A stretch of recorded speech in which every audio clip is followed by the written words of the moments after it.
Baik, selamat pagi, siang, sore, dan malam teman-teman semua. Jadi kami dari kelompok 2 akan mempresentasikan mengenai chapter 2, yaitu Strategy the Totality of Decision. Next slide, Michelle. Kelompok kami beranggotakan Samuel Axel Christian, Michelle John Setiawan, dan saya sendiri Andika Dwi Kurniawan. Next slide. Untuk subbab yang pertama, kita akan membahas similarities and differences in strategies. Dalam tabel 2.1, penulis membandingkan strategi kompensasi di Google, Newcore, dan Merrill Lynch. Seperti yang kita tahu bahwa Google adalah perusahaan pencari internet yang populer, sedangkan Newcore adalah pelopor dalam mendaur ulang scrap baja dan logam lainnya menjadi produk baja siap pakai lainnya, dan Merrill Lynch adalah bagian dari Bank of America, sebuah organisasi jasa keuangan yang berbisnis di bidang kepialangan utama dan pialang dealer. Ketiganya adalah inovator dalam industri mereka.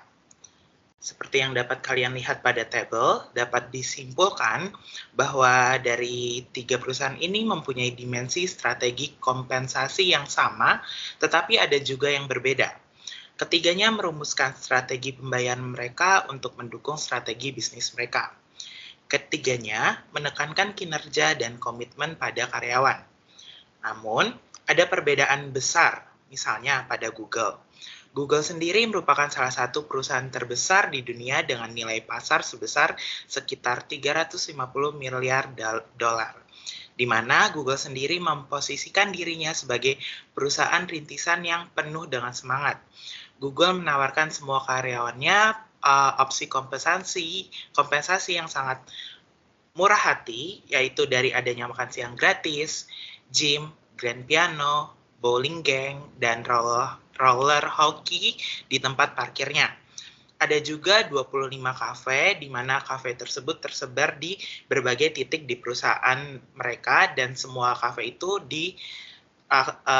pembayarannya itu secara gratis. Tidak mengherankan, Google dinobatkan sebagai perusahaan terbaik untuk bekerja oleh Fortune pada tahun 2007-2008 hingga 2014. Google secara tradisional meremehkan kompensasi tunai, tetapi sekali lagi saat ini kenyataannya berbeda. Misalnya, Google baru-baru ini menduduki peringkat 1 di daftar Glassdoor sebagai perusahaan teratas untuk kompensasi dan tunjangan. Dan Google juga mengutamakan gaji berdasarkan performance mereka selama bekerja. Sedangkan di Newcore Steel, penekanannya adalah pada produk dengan produktivitas tinggi, kualitas tinggi, dan dengan biaya yang rendah.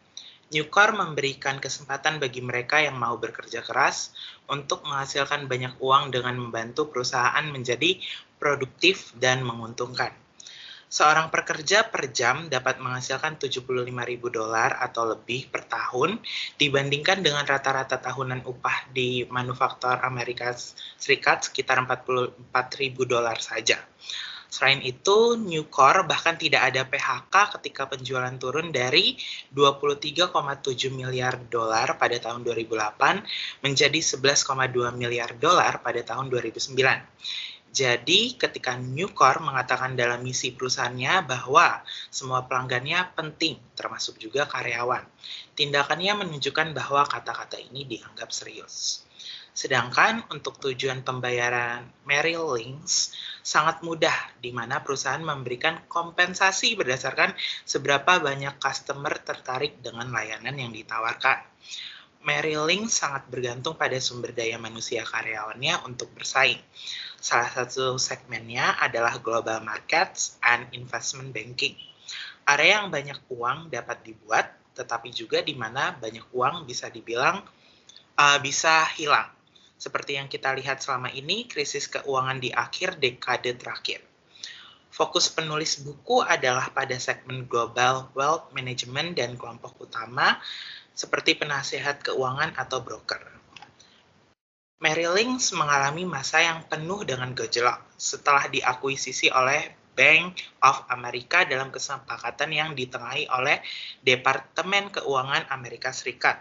Namun tidak seperti mantan pesaing utamanya, Merrill Lynch ini tetap mempertahankan identitasnya yang terpisah dan disusun sebagai anak perusahaan yang dimiliki sepenuhnya oleh Bank of America. Pendekatan kompensasi untuk broker, kelompok karyawan utamanya pada dasarnya tetap tidak berubah. Nah, dapat disimpulkan ketiga perusahaan ini berada dalam bisnis yang sangat berbeda, di mana menghadapi kondisi yang berbeda serta melayani pelanggan yang berbeda dan memperkerjakan bakat yang berbeda pula. Jadi dapat disimpulkan bahwa perbedaan strategi pembayaran juga berbeda di antara perusahaan bersaing untuk bakat yang sama dan pelanggan yang serupa. Next slide, Michelle. Selanjutnya ada different strategies within the same industry. Google, Microsoft, dan SAS semuanya bersaing untuk insinyur perangkat lunak dan keterampilan pemasaran. Pada tahun-tahun sebelumnya, Microsoft mengadopsi strategi yang sangat mirip dengan Google, di mana karyawan mereka menerima lebih sedikit gaji pokok untuk bergabung dengan perusahaan yang memiliki nilai saham meningkat secara eksponensial.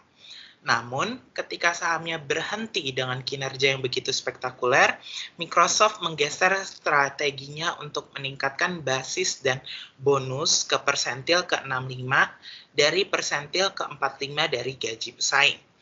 Itu masih mempertahankan penekanan kuat terkait saham kompensasi, tetapi menghilangkan rencana opsi saham berbasis luas yang sudah berlangsung lama demi saham hibah. Dan yang terjadi baru-baru ini, Microsoft mengambil langkah lain menuju usia paruh bayanya dengan secara signifikan mengurangi penghargaan sahamnya untuk karyawan dan menggantinya dengan uang tunai. Dan untuk SAS Institute, yaitu perusahaan perangkat lunak swasta terbesar di dunia, mengambil pendekatan yang sangat berbeda. Perusahaan ini menekankan program kerja atau kehidupannya di atas kompensasi tunai dan memberi hanya bonus terbatas dan tidak ada penghargaan saham. Seperti Google, SAS secara teratur menjadi salah satu yang teratas dalam 100 perusahaan terbaik untuk bekerja. Misalnya, menduduki peringkat 1 di tahun 2011 dan peringkat 3 di tahun 2012. Strategi yang kedua yang dimiliki oleh SAS sendiri yaitu di mana kantor pusat SAS di Cary, Carolina Utara menyediakan penitipan anak gratis di tempat sekolah swasta bersubsidi untuk anak-anak karyawan. Dokter di lokasi untuk perawatan kesehatan gratis ditambah dengan fasilitas rekreasi. Dan strategi yang ketiga yang dimiliki oleh SAS Institute yaitu pekerja maksimal memiliki waktu maksimal selama 35 jam per minggu. Dengan menghilangkan sebanyak mungkin frustasi dan gangguan dari kehidupan sehari-hari, SAS percaya orang akan fokus pada pekerjaan saat mereka sedang bekerja dan tidak akan menyerah. SAS sendiri terasa misalnya pada saat kode pemrograman yang ditulis oleh seseorang yang bekerja 35 jam seminggu akan lebih baik daripada yang ditulis oleh karyawan yang lelah. Sedangkan untuk strategi Google, seperti yang sudah saya sampaikan di slide pertama, sejauh ini mempertahankan sebagai startup berdasarkan performance karyawannya.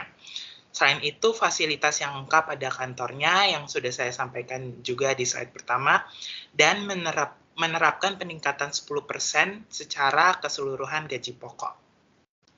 Jadi, semua contoh ini mengilustrasikan perbedaan dalam perspektif strategis di antara perusahaan di industri yang berbeda, seperti Google, Nucor, dan Merrill Lynch, dan bahkan di antara perusahaan di industri yang sama, seperti Google, Microsoft, dan SAS Institute. Next slide, Michelle. Selanjutnya, ada different strategies within the same company. Kadang-kadang unit bisnis yang berbeda dalam perusahaan yang sama akan memiliki kondisi persaingan yang sangat berbeda. menerapkan strategi bisnis yang berbeda dan dengan demikian cocok dengan strategi kompensasi yang berbeda pula. Contohnya, pada perusahaan Korea SK Holdings atau yang kita kenal Sunkyung Holdings, di mana perusahaan ini memiliki banyak variasi dalam unit bisnisnya. Mereka termasuk ke dalam pengecer bensin, produsen ponsel, dan konstruksi ASKI. ASKI sendiri memiliki strategi kompensasi berbeda yang diselaraskan dengan masing-masing bisnisnya yang sangat berbeda pula. Next slide, Michelle. Next, kita ada strategic choices. Strategi mengacu pada arah fundamental yang dipilih organisasi. Pilihan strategis ini dikaitkan dengan pencarian keunggulan kompetitif. Misalnya, di tingkat korporat, pilihan strategis yang mendasar biasanya bisnis apa nih yang harus kita geluti. Sedangkan di tingkat unit bisnis, pilihan tersebut bergeser ke bagaimana kita akan mendapatkan dan mempertahankan keunggulan kompetitif dalam bisnis ini. Dan pada tingkat fungsi, kita akan mencari jawaban tentang bagaimana seharusnya kompensasi total membantu bisnis ini memperoleh dan mempertahankan keunggulan kompetitif. Dan tujuan utamanya menjadi perusahaan yang seperti apa untuk kedepannya. Next slide, Michelle. Selanjutnya ada support business strategy. Perbedaan dalam strategi bisnis perusahaan harus didukung oleh perbedaan yang sesuai dalam strategi sumber daya manusianya, termasuk kompensasi. Dasar pemikirannya adalah bahwa semakin besar keselarasan atau kecocokan antara organisasi dan sistem kompensasi, maka semakin efektif organisasi tersebut. Tampilan 2.3 memberikan contoh bagaimana sistem kompensasi dapat disesuaikan dengan 3 strategi bisnis umum. Di mana di sini inovator menekankan produk baru dan waktu respon yang singkat terhadap tren pasar. Pendekatan kompensasi pendukung kurang menekankan pada evaluasi keterampilan dan pekerjaan dan lebih menekankan pada insentif yang dirancang untuk mendorong inovasi. Strategi selanjutnya yang berfokus pada efisiensi pemotong biaya atau yang kita sebut cost cutter, menekankan melakukan lebih banyak pekerjaan dengan lebih sedikit meminimalkan biaya, mendorong peningkatan produktivitas, dan menentukan secara lebih rinci bagaimana pekerjaan harus dilakukan. Dan untuk strategi ketiga yaitu strategi bisnis yang berfokus pada pelanggan, di mana menekankan kepuasan pelanggan dan mendasarkan gaji karyawan pada seberapa baik mereka melakukan ini. Kerangka strategi bisnis lainnya mengandalkan ide serupa. Dan kerja strategi Michael Porter, perusahaan yang memangkas biaya akan dikatakan mengikuti strategi kepemimpinan biaya. Sedangkan perusahaan yang berusaha menyediakan produk atau layanan yang unik dan inovatif dengan harga premium dikatakan mengikuti strategi diferensiasi. Bagaimana Google, Nucor, dan Merrill Lynch masuk ke dalam strategi bisnis ini? Kita lihat kembali dalam tampilan 2.3. Sekilas, Google mungkin adalah inovator dan fokus pelanggan adalah Merrill Lynch.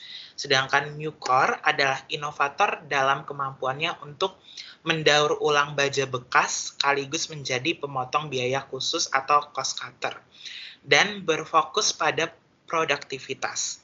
Namun, manajer di perusahaan ini mungkin akan mengatakan bahwa perusahaan mereka adalah kombinasi dari ketiga strategi tersebut. Merrill Lynch juga memiliki strategi inovator dalam derivatif investasi keuangan dan berupaya mengendalikan biaya.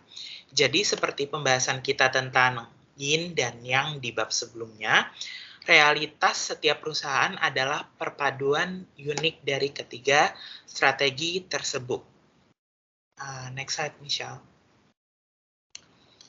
Ini juga berarti bahwa ketika strategi bisnis berubah, Sistem pembayaran juga harus berubah. Contoh klasik adalah transformasi strategis dan budaya IBM atau International Business Management. Selama bertahun-tahun, IBM memberikan penekanan kuat pada penyelarasan internal. Rencana evaluasi pekerjaan yang dikembangkan dengan baik, hierarki yang jelas untuk pengambilan keputusan, manfaat keseimbangan kerja atau kehidupan, dan kebijakan, tidak ada pemutusan hubungan kerja berfungsi dengan baik ketika perusahaan mendominasi pasar untuk komputer rangka utama dengan laba tinggi. Seperti yang dapat kita lihat pada tampilan 2.4, di mana tampilan tersebut menggambarkan pendekatan New Blue IBM untuk melaksanakan strateginya, yaitu strategi bisnis baru dengan strategi kompensasi yang baru. Di mana dapat kita lihat di sini prinsipnya yang pertama adalah pasar adalah kekuatan pendorong di balik segalanya. Yang kedua, pada intinya perusahaan teknologi dengan komitmen utama terhadap kualitas. Yang ketiga, ukuran kesuksesan utama perusahaan kami adalah kepuasan pelanggan dan nilai pemegang saham. Yang keempat, kami beroperasi sebagai organisasi wirausaha dengan birokrasi minimum dan fokus pada produktivitas tanpa henti. Yang kelima, kami tidak pernah melupakan visi strategis kami. Yang keenam, kita berpikir dan bertindak dengan rasa urgensi. Yang ketujuh, orang-orang yang luar biasa dan berdedikasi mewujudkannya, terutama saat mereka bekerja sama sebagai satu tim. Dan yang terakhir, kita peka terhadap kebutuhan semua karyawan dan masyarakat tempat kita beroperasi. Sedangkan untuk prioritasnya, yaitu yang pertama, menyampaikan nilai bisnis, yang kedua menawarkan infrastruktur terbuka kelas dunia, yang ketiga mengembangkan teknologi kepemimpinan yang inovatif, yang keempat memanfaatkan peluang pertumbuhan baru yang menguntungkan, yang kelima menciptakan kepemimpinan merek dan pengalaman pelanggan yang unggul, dan yang terakhir menarik, memotivasi, dan mempertahankan talenta terbaik di industri kita. Untuk pembahasan selanjutnya akan dilanjutkan oleh rekan saya, Michelle. Terima kasih. Baik, terima kasih Andika. Jadi selanjutnya adalah support HR strategi. Boxall dan Purcell menjelaskan teori kinerja yang sangat mendasar, yang mereka sebut sebagai teori AMO. Jadi ada rumus P sama dengan F AMO. P adalah performance yang ditentukan sebagai fungsi F dari 3 faktor, yaitu A adalah ability, M adalah motivation, dan O adalah opportunity. Jadi ini menjelaskan bahwa sistem SDM akan paling efektif ketika kemampuan karyawan dikembangkan melalui perekrutan, pelatihan, dan juga pengembangan selektif. Sehingga hal ini akan memengaruhi ability, kemampuan karyawan itu sendiri, motivation, jadi sistem kompensasi akan memotivasi karyawan untuk bertindak berdasarkan kemampuan, sehingga itu juga akan menciptakan peluang atau opportunity. Dan hal itu akan menentukan kinerja seseorang. Selanjutnya yaitu kesesuaian antara strategi SDM dengan strategi kompensasi dan efektivitas. HR strategi dan compensation strategy mempengaruhi AMO yang tadi atau yang dimaksud dengan ability, motivation, dan opportunity. Ini adalah pusat keberhasilan business strategy execution. Jadi dalam AMO itu ada horizontal fit dan juga vertical fit. Horizontal fit itu kesesuaian strategi kompensasi dengan strategi SDM secara keseluruhan. Sedangkan vertical fit itu adalah kesesuaian strategi kompensasi dan strategi SDM dengan strategi bisnis. Sehingga semua hal ini akan berdampak pada pendapatan atau biaya. Strategi kompensasi, strategi SDM, dan juga strategi bisnis pada akhirnya berusaha untuk menurunkan biaya atau meningkatkan pendapatan, sehingga akan memengaruhi efektivitas perusahaan juga. Efektivitas perusahaan itu mencakup 3 hal. Yang pertama adalah competitive parity atau tindakan perusahaan yang mampu memberi nilai tambah dan cukup banyak perusahaan yang melakukan tindakan serupa juga. Yang kedua yaitu competitive advantage, yaitu keuntungan lebih dari pesaing dengan menawarkan konsumen pada value yang lebih besar. Dan yang terakhir adalah stakeholder satisfaction. Stakeholder seperti misalnya karyawan, pelanggan, pemegang saham, mereka harus senang dengan kesepakatan atau hubungan mereka dengan perusahaan. Sejauh semua ini terjadi, maka efektivitas dalam perusahaan lebih mungkin untuk terjadi. Selanjutnya adalah the pay model guides strategic pay decision. Dengan menggunakan pay model, ada 5 pilihan strategi compensation. Yang pertama adalah objektif, strategi tentang bagaimana seharusnya kompensasi mendukung strategi bisnis dan adaptif terhadap tekanan budaya dan peraturan di lingkungan global. Yang kedua adalah internal alignment. Ini tentang seberapa berbeda jenis dan tingkat keterampilan dan pekerjaan yang berbeda harus dibayar dalam organisasi. Yang ketiga ada external competitiveness. Jadi ini adalah gaji yang ditawarkan oleh perusahaan relatif terhadap gaji yang ditawarkan oleh pesaing langsungnya di pasar. Yang keempat ada employee contribution, yaitu segala bentuk kontribusi yang dilakukan karyawan untuk program tunjangan mereka sendiri.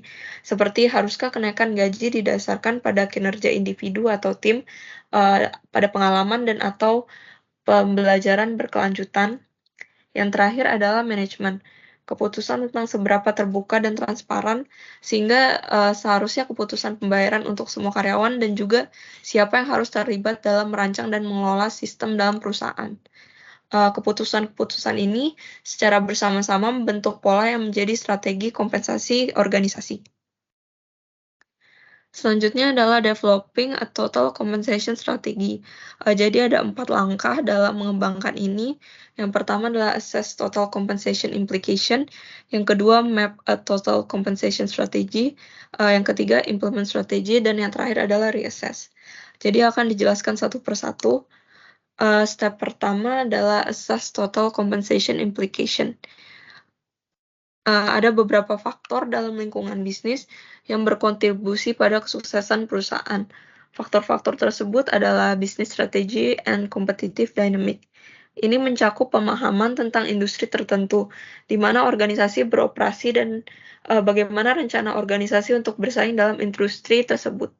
Untuk mengatasi dinamika persaingan, fokus pada faktor apa saja yang dalam lingkungan bisnis, misalnya tindakan pesaing, perubahan kondisi pasar tenaga kerja, perubahan hukum, dan juga globalisasi. Yang kedua yaitu culture atau values. Hal ini mencerminkan nilai-nilai yang memandu perilaku pemberi kerja dan juga mendasari perlakuannya terhadap karyawan. Culture atau value ini mencerminkan citra dan reputasi perusahaan. Yang ketiga yaitu social and political context. Konteks ini mengacu pada berbagai faktor, termasuk persyaratan hukum dengan peraturan, perbedaan budaya, perubahan demografi tenaga kerja, harapan, dan juga sejenisnya. Ini juga mempengaruhi pilihan-pilihan kompensasi manajemen. Yang keempat adalah employee preference. Tantangan utamanya yaitu bagaimana memuaskan kebutuhan dan preferensi individu dengan lebih baik. Menawarkan lebih banyak pilihan adalah salah satu pendekatan dari employee preference ini. Yang terakhir adalah union preference. Strategi pembayaran juga perlu mempertimbangkan sifat hubungan dari union management ini. Kepentingan serikat pekerja bisa berbeda. Kesempatan kompensasi dengan serikat pekerja juga bisa mahal untuk diubah. Selanjutnya akan dijelaskan oleh rekan saya, Samuel. Nah, selanjutnya saya akan menjelaskan dari step 2, yaitu map a total compensation strategy. Nah, strategi kompensasi terdiri dari unsur-unsur dalam model pembayaran. Nah, di bawah ini ada 5 unsur-unsur. Yang pertama ada tujuan. Tujuan ini keunggulannya adalah ukuran seberapa penting kompensasi total dalam keseluruhan strategi SDM. Nah, apakah itu peran utama atau kurang penting? Nah, tujuan ini bisa kita lihat lebih berperan kemana sebagai karakter pendukung program human resource lainnya. Di Microsoft sendiri kompensasi dinilai sangat menonjol, sedangkan di SAS lebih mendukung. Yang kedua ada penyelarasan internal. Nah, ini digambarkan sebagai tingkat hierarki internal. Misalnya seberapa besar perbedaan gaji di antara tingkat pekerjaan dan seberapa baik. Yang ketiga ada daya saing eksternal. Ini termasuk perbandingan pada 2 masalah, berapa banyak yang dibayar pesaing kita dan bentuk pembayaran apa yang mereka gunakan. Pentingnya keseimbangan kerja atau hidup yang dicapai melalui manfaat dan lain-lain juga merupakan bagian dari daya saing eksternal. Yang keempat ada kontribusi karyawan. Nah, di kedua perusahaan ini mengambil pendekatan yang sangat berbeda terhadap pembayaran berbasis kinerja. Di SAS hanya menggunakan pembayaran kinerja berbasis individu yang terbatas. Nah, di Microsoft menggunakan gaji lebih besar berdasarkan kinerja individu dan perusahaan. Yang kelima ada manajemen. Kepemilikan mengacu pada peran yang dimainkan manajer non-SDM dalam membuat keputusan pembayaran. Transparansi mengacu pada keterbukaan dan komunikasi tentang gaji, seperti yang diharapkan baik dari Microsoft maupun SAS. Menilai tinggi penggunaan teknologi untuk mengelola sistem pembayaran. Di Microsoft menawarkan pilihan yang lebih besar dalam peralatan, kesehatan, dan rencana investasi pensiun mereka. Next. Nah, di step 3 dan 4 ini ada implement and reassess. Nah, ini di langkah ketiga ini menerapkan strategi melalui desain dan pelaksanaan sistem kompensasi. Sistem kompensasi menerjemahkan strategi ke dalam praktik dan ke dalam rekening bank orang. Yang keempat, menilai kembali dan menyetel ulang. Langkah ini mengakui bahwa strategi kompensasi harus berubah agar sesuai dengan perubahan kondisi. Oleh karena itu, penilaian ulang berkala diperlukan untuk terus belajar, beradaptasi, dan berkembang. Hasil dari penggunaan sistem pembayaran perlu dinilai dengan tujuan yang ingin kita capai. Next. Selanjutnya ada source of competitive advantage, 3 tes, yaitu sumber keunggulan kompetitif 3 tes. Nah, di subbab ini mengembangkan dan menerapkan strategi pembayaran yang merupakan sumber keunggulan kompetitif yang berkelanjutan, lebih mudah diucapkan daripada dilakukan. Tidak semua keputusan kompensasi strategis atau sumber keunggulan kompetitif. 3 pengujian menentukan apakah strategi pembayaran merupakan sumber keuntungan. Nah, dalam subbab ini kita harus menyelaraskan. Dari yang pertama ini ada meluruskan atau align. Nah, penyelarasan strategi pembayaran mencakup 3 aspek seperti yang kita bahas.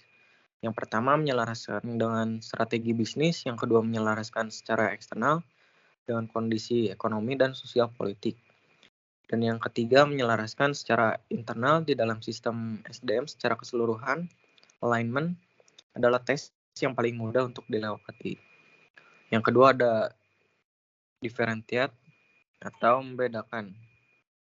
Nah, beberapa percaya bahwa satu-satunya hal yang benar-benar penting tentang sebuah strategi adalah perbedaannya dari strategi orang lain. Jika sistem pembayaran relatif sederhana untuk ditiru oleh pesaing manapun, lalu bagaimana mungkin itu bisa menjadi sumber keunggulan kompetitif? Jawabannya yaitu sebagai sistem pembayaran yang dikelola. Retorika ini menarik, tapi bukti yang mendukungnya sangat tipis. Nah, yang ketiga ada add value. Nah, secara umum, add value ini adalah nilai ekonomi yang ditambahkan ke suatu produk atau jasa yang ditawarkan pada konsumen. Penambahan nilai ini penting untuk membuat produk atau jasa terlihat lebih berkualitas dan unggul, sehingga perusahaan bisa meningkatkan harga jualnya. Dengan memberi nilai tambah atau add value ini ke dalam suatu produk akan memberikan manfaat bagi bisnis maupun perusahaan. Di antaranya seperti dapat memasang harga yang lebih tinggi, membuat bisnis atau perusahaan, dan membuat produk terlihat lebih menonjol dan menciptakan efisiensi biaya untuk jangka panjang. Next. Selanjutnya ada best practice versus best fit. Nah, premis dari setiap perspektif strategis adalah bahwa jika manajer menyelaraskan keputusan pembayaran strategi dan nilai organisasi, yang dimana tanggap terhadap karyawan dan hubungan serikat pekerja dan kompetitif secara global, maka organisasi lebih mungkin mencapai keunggulan kompetitif. Nah, tantangannya adalah merancang yang sesuai dengan lingkungan, strategi bisnis, dan rencana pembayaran. Semakin baik fit, semakin besar keunggulan kompetitif. Tapi tidak semua orang setuju. berbeda dengan gagasan kecocokan strategis. Beberapa percaya bahwa yang pertama, perangkat praktik pembayaran terbaik ada dan praktik ini dapat diterapkan secara universal di seluruh situasi. Next. Selanjutnya ada evidence from the evidence, yaitu pedoman dari bukti. Bukti penelitian yang konsisten bahwa praktik berikut penting untuk tujuan organisasi. Ada yang pertama, ada penyelarasan internal, yaitu perbedaan gaji yang lebih kecil dan lebih besar di antara pekerjaan di dalam organisasi atau organisasi dapat memengaruhi hasil. Perbedaan gaji internal yang lebih kecil dan perbedaan gaji internal yang lebih besar dapat menjadi praktik terbaik, yang mana tergantung pada konteksnya, yaitu kesesuaian strategi bisnis, praktik SDM lainnya, budaya organisasi, dan sebagainya. Selanjutnya ada daya saing eksternal, di mana ini membayar lebih tinggi dari rata-rata yang dibayarkan oleh pesaing, dapat mempengaruhi hasil. Di mana kita bisa melihat bahwa apakah upah kompetitif yang lebih tinggi merupakan praktik terbaik, sekali lagi itu tergantung pada konteksnya. Selanjutnya ada kontribusi karyawan, gaji berbasis kinerja dapat mengaruhi hasil. Apakah insentif kinerja merupakan praktik terbaik, sekali lagi itu tergantung pada konteksnya. Selanjutnya mengelola kompensasi. Nah, di sini daripada berfokus hanya pada satu dimensi strategi pembayaran, misalnya gaji untuk kinerja atau perbedaan gaji internal, semua dimensi perlu dipertimbangkan dengan bersama. Selanjutnya strategi kompensasi, di mana strategi kompensasi dalam strategi SDM yang lebih luas mempengaruhi hasil. Kompensasi tidak beroperasi sendiri. Nah, di strategi kompensasi ini adalah bagian dari perspektif SDM secara keseluruhan. Jadi praktik pembayaran tertentu tampaknya lebih bermanfaat dalam beberapa konteks daripada yang lain. Jadi praktik terbaik versus kesesuaian yang terbaik tampaknya bukan cara yang berguna untuk membingkai pertanyaan. Next. Selanjutnya ada virtuous and vicious circle.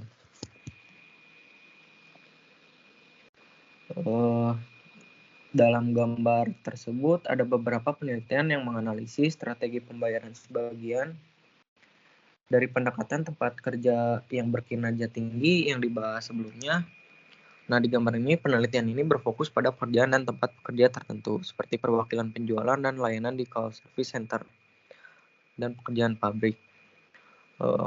Maka mereka menunjukkan bahwa gaji berbasis kinerja yang berbagi kesuksesan dengan karyawan memang meningkat sikap, perilaku, dan kinerja karyawan, terutama bila digabungkan dengan praktik kinerja tinggi lainnya. Satu studi bahkan melaporkan bahwa efek dari strategi kompensasi sama dengan dampak dari semua praktik lain.